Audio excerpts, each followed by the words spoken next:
Hi, this is JJ, and welcome back to the Warehouse Whiteboard. Glad you could join me today, and glad you could take time to get a little bit of a taste of what's going on within our student ministry. So we met last night and continued our month-long conversation on how do we put others first in our lives. And our passage has been in Philippians chapter 2 the whole time, and we've had great conversations around that, had some more last night. But one of the ways we kind of worked into that last night was a little bit different. We actually did a character study from a character from a movie. And we actually picked out Tony Stark, aka Iron Man, from the Avengers movies. And we talked about how Tony moves from selfish to selfless through the course of all the different movies that are in that whole cycle. And the central question was this for us. This whole idea of putting others first, is this something that naturally comes to us? Well, for some of us, that answer is yes. This is a natural outgrowth of sort of who we are and kind of our personality direction. But for other folks, it's not as natural. We have other things that we're kind of predisposed to do. And so the question is this even possible? Is having an others first mindset something that you can develop like a muscle or a skill? And so we looked at Tony Stark's life, and we looked at his startup as a very egotistical, self-centered, self-absorbed type of a personality who thought only of himself, who was strictly in self-gratification and self-glorification, and ended up being the one person who could make a huge sacrifice to save everybody at the end of all the different movies. And we're not by any means equating Tony to Christ as it's told in scriptures, but the idea is that he did develop this more selfless nature in his life. And so the encouragement was to our students, even if this isn't something you automatically do, your brain automatically goes to these selfless places, it's something you can develop with just a few specific things that you start trying, step-by-step kind of basis. Like we talked about last week, looking around the room and seeing who's there first.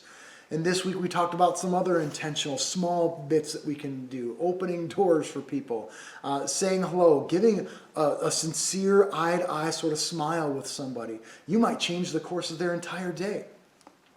But not only did we look at what we can learn from these sort of pop culture icons that we see in movies, but we dove right back into Philippians. And we read through chapter 2, at least the first half of it or so, and asked the questions. What are the points that are sticking out to you? What are the things that are either convicting you, challenging you, maybe points of questions that you might have? And our students brought up some amazing points. They brought up this part in verse 5 where it's the high challenge of being of the same mind of Christ. How do we develop that mindset? How do we change our current mindset into one that more closely resembles the mind of Christ? Another one that came up is doing things without grumbling or complaining. And we're all guilty of that at different times where we sort of grudgingly say, fine, I'll do whatever it is that you ask of me. I don't really want to. I'm not going to come out and tell you that I don't want to, but I'm going to behave in a way that makes it clear that I have no interest in doing what you've asked of me. And we talked about how there's a very different approach to that we can take, where we can be willing to give of ourselves and our time and effort and just do the things that we've been asked to do rather than grumbling and making a big production out of it.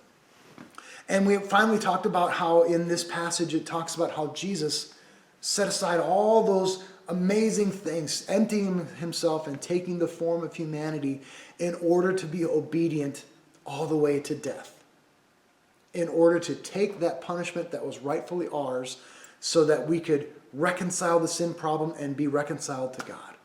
And what an amazing picture of humility, of others first mindset that Jesus provides us in that moment. And so maybe it doesn't mean that we are going to be called to be obedient to death, but maybe we can be obedient today in the things that we're asked to do today. Maybe we can follow that high calling, that high challenge of Scripture to develop the same mind as Christ.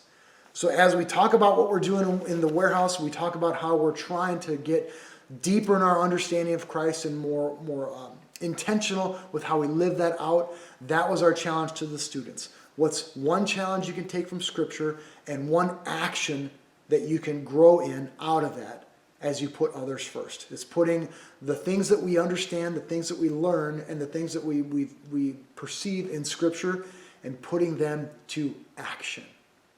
So that's what we're working on here. I hope this challenges each of us is to take these pictures and these ideas from Scripture and put them into action. Keeping them on the shelf of our brains isn't going to help.